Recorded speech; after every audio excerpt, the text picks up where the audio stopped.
சரிம்மா இதோடலாம் பயங்கரமான ப்ரெஷர்லாம் எங்கள் தலைவர் பார்த்துட்டு வந்துட்டார். அவருக்கு வந்து நீ ஏன் நேர்மையாக செயல்பட மாட்டேங்கிற?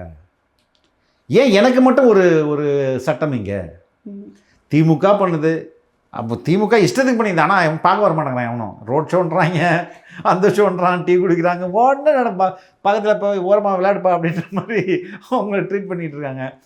அதே மாதிரி அதிமுக எல்லா மக்கள் சந்திப்பு நடத்துது, ரோட் ஷோ பண்ணுறாங்க, என்ன வேணால் பண்ணிக்கிறாங்க. ஆனால் எங்களுக்கு எதுக்கு இவ்வளோ ரெஸ்ட்ரிக்ஷன்? அப்போ நீங்கள் ரொம்ப நேர்மையற்றவர்கள் தானே, உன் வேலையை நீ செய்ய மாட்டேங்கிறல்ல.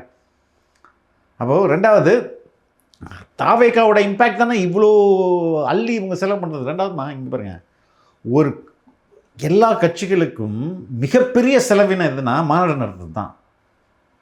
ஏன்னா ஒரு இப்போ அண்மையில் இப்போ விருதுநகரில் நடந்த மாநாட்டை பார்த்தீங்களா நீங்கள்? என்ன பண்ணாரு?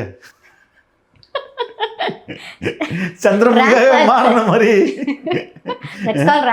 ரேம்ப் வாக்கு, அதாவது லொல்லு சபா நிகழ்ச்சி மாரி. அது ஒரு நல்ல படத்தை இவங்க வந்து கிண்டல் பண்ணுவாங்களே, அது மாதிரி ஆயிடுச்சு. எங்கள் தலைவர் மாதிரி மாறணும்னு அவர் ட்ரை பண்ணுறாருமா.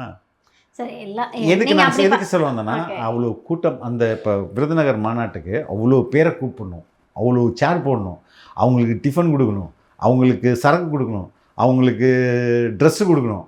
இது வந்து it is not a ordinary expense. ரொம்ப நீங்கள் எதிர்பார்க்க